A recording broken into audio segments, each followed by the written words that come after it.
So I want to say a massive thank you to Hannah for speaking to our young people this morning. Hannah, that was super, and thank you so much. Kim is going to bring our reading as we begin to look through the book of Ecclesiastes, and she's going to read Ecclesiastes chapter 1 for us. Kim. The reading is taken from Ecclesiastes chapter 1 and beginning at verse 1. The words of the teacher, son of David, king in Jerusalem. Meaningless, meaningless, says the teacher, utterly meaningless. Everything is meaningless. What do people gain from all their labours at which they toil under the sun? Generations come and generations go, but the earth remains forever. The sun rises and the sun sets and hurries back to where it rises. The wind blows to the south and turns to the north. Round and round it goes, ever returning on its course. All the streams flow into the sea, yet the sea is never full. To the place the streams come from, there they return again. All things are wearisome, more than one can say. The eye never has enough of seeing, nor the ear its fill of hearing. What has been will be again. What has been done will be done again. There is nothing new under the sun. Is there anything of which one can say, look, this is something new?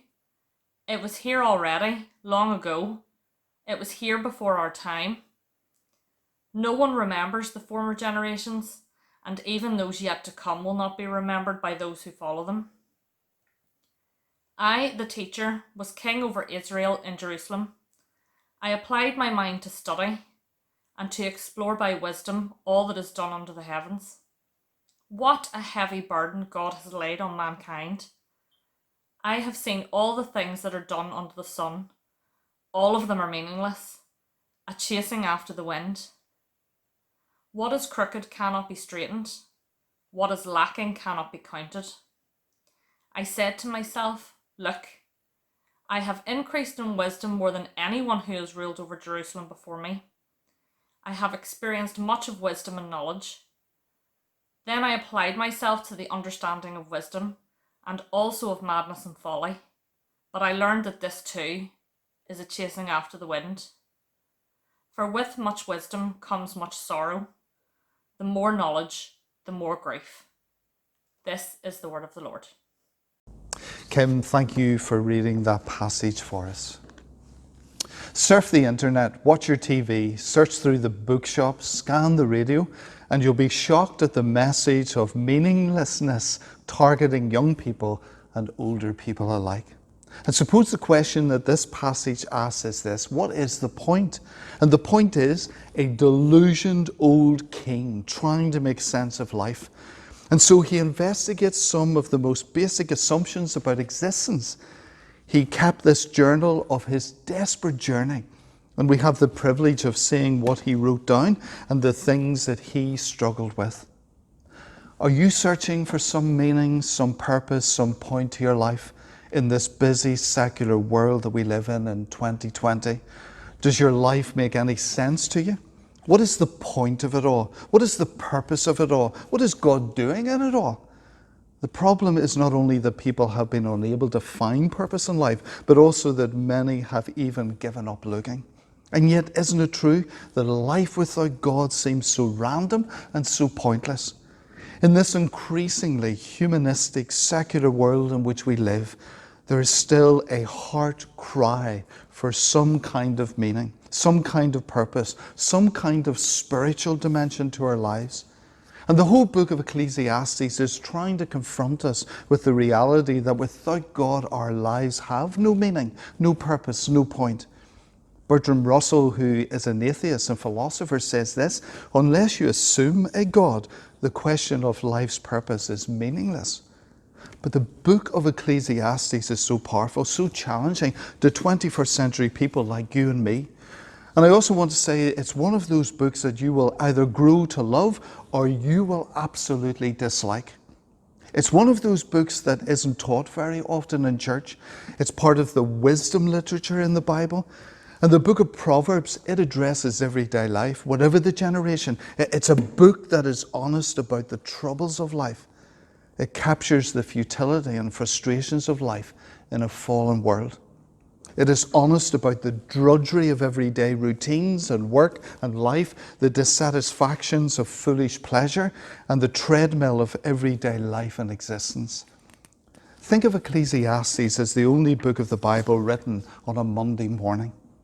But I also want to say that as you read through this book, it helps us to be honest about God and the problems of life. It's the kind of book that has a kind of back door that allows believers to have the sad and even skeptical thoughts that we usually don't allow to enter the front door of our faith.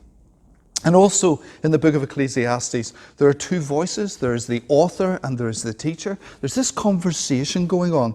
The first voice often expressing despair and bewilderment, with the second voice often coming in and giving answers.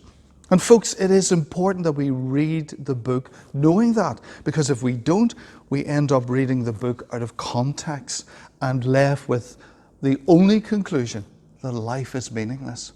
So we want to read it in its proper context, and that is to learn what will happen to us if we choose what the world tries to offer instead of what God has to give us.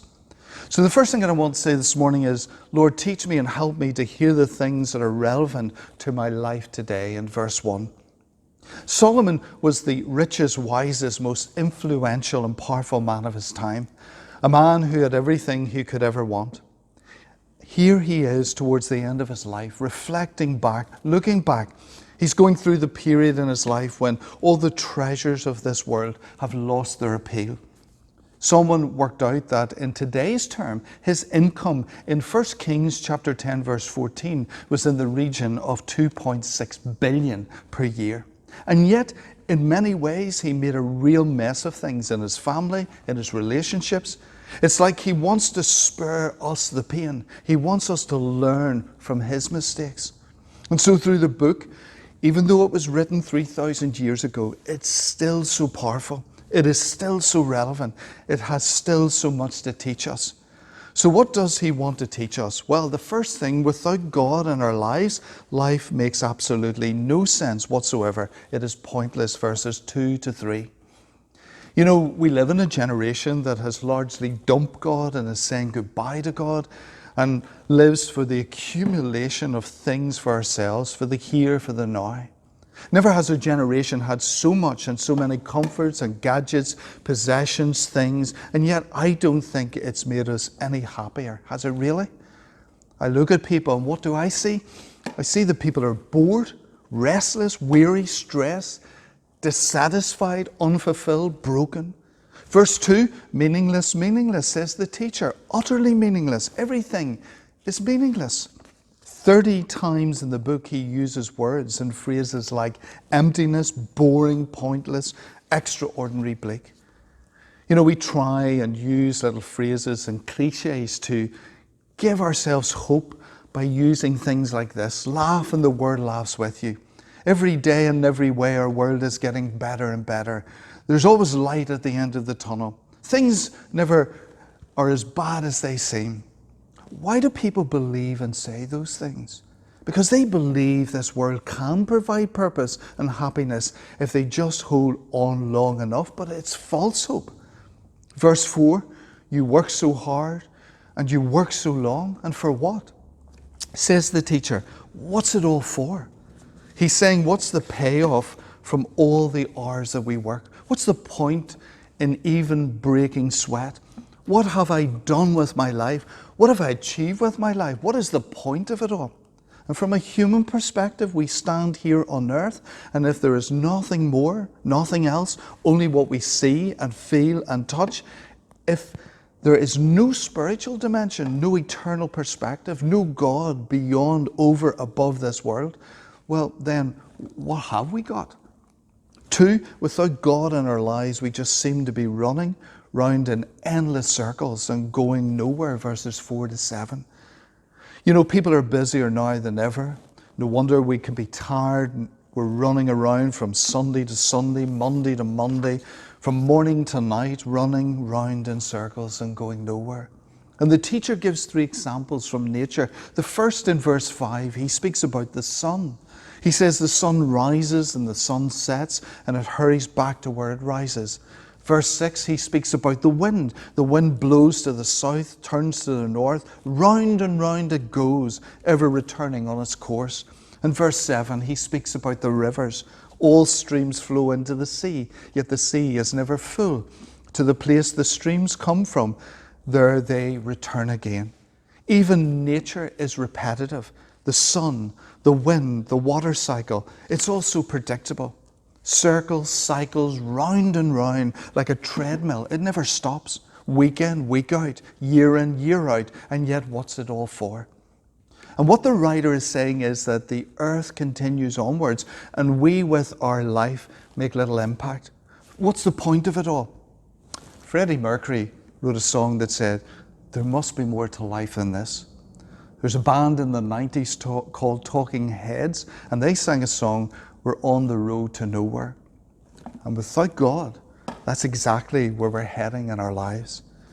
Ernest Hemingway said, life is just a dirty trick, a short journey from nothingness to nothingness.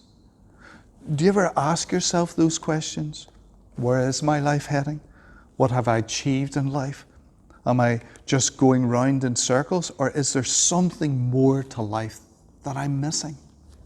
Thirdly, without God in our lives, nothing that we have or get or do will ever truly satisfy us. Verse 8, everything is so weary and tiresome. No matter how much we see, we are never satisfied. No matter how much we hear, we are never content. There's a modern version of that verse, and it says this, everything's so totally boring. Mind-numbing dull, but you keep looking, listening as if something new is going to happen. That's us. That's our 21st century. And folks, I want to say life is tough. Work can be a toil. Even the best job can be frustrating. You end up thinking, what is this really all about? What am I achieving? Again, the Rolling Stones told us a long time ago, I can't get no satisfaction. I've tried, and I've tried, but I can't get no satisfaction. And you know, the advertisements tell us, if only you would buy the latest, then you'll be satisfied, then you'll be content. But we're not, and we never will be. They know it, and we know it. St. Augustine said, you have made us for yourself, O God, and our hearts are restless until they find their rest in you. So how satisfied are you this morning? Is there an inner emptiness? And maybe you are a Christian and still not satisfied. Fourthly, without God in our lives will never seem to have any significance or value whatsoever. Verses 9 to 11. There's nothing new under the sun, verse 9. Things don't really change. It's all been done before. Verse 9 reminds us of that. What has been will be again. People and their needs never ever change. Sure, the outward packaging differs from one generation to the next, but the essential core needs of our hearts never ever change. That's why God's Word, the Bible, is forever relevant and truthful and powerful and essential. And folks, in such a vast universe and world as ours, we can feel very insignificant. We're all here today, we're forgotten tomorrow. Verse 11, there is no remembrance of men of old, and even those who are yet to come will not be remembered by those who follow. You know, someday they'll say, Arthur who? How many of you know the name of your great-grandparents? Or your great-great-grandparents? Could you name them? I couldn't. Some people have done a family tree and may know the family history and names to be able to name their great-grandparents. But I suspect the vast majority of us may struggle on those questions. Folks, people forget us.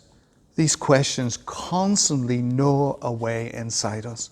Who am I? Identity. Why am I here? Purpose, significant. Where am I going? Destiny. Does anyone really care about me? Do I really matter to anyone? And if there is no God, the blunt answer to that is no. Fifthly, without God in our lives, we will never figure out the meaning and the purpose of our lives, verses 12 to 18. Solomon was one of the wisest, most educated men who ever lived.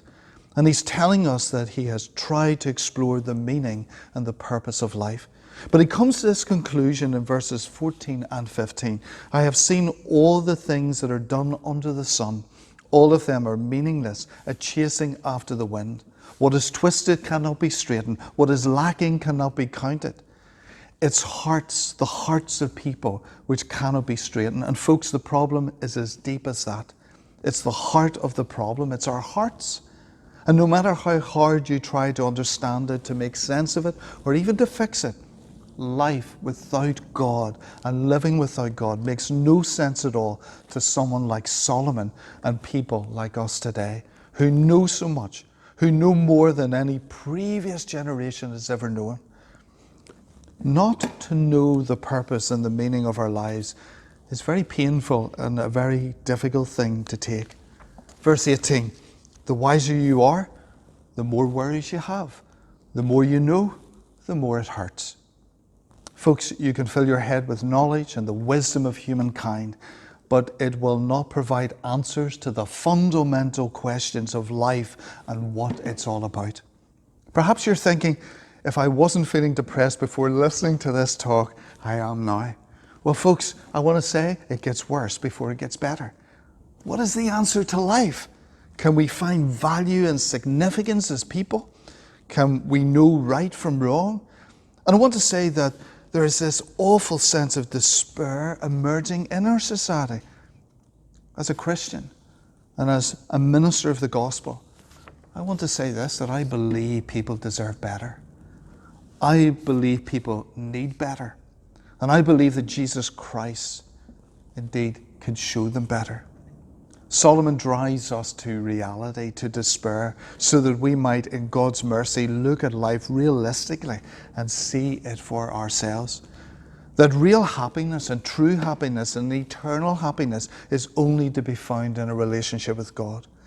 The actress Jessica Lange said this, the main thing that I sensed, even back in my childhood, was this inescapable yearning that I could never satisfy. And even now at times I experience an inescapable loneliness and isolation. The gut feeling is that we are something and not nothing, made for someone and for something more. Well, folks, what a wise statement. We are not nothing, we are something, and we are made for something more. The desire for meaning is not restricted to Jessica Lange, but to all of us. And I want to say that there is hope for people, but not under the sun. The only real hope for people, the only way to find real meaning and purpose in life and living is in a relationship with God through His Son. If you turn to Ecclesiastes chapter 12, the very end of this book, which we'll eventually get to, you'll see the teacher is told by the author, remember your Creator in the days of your youth. And then in verses 13 and 14, fear God and obey His commands, for this is the duty of every person. God will judge us for everything we do, including every secret thing, whether good or bad. The writer of Ecclesiastes had it right on those two final verses of his final chapter in the book.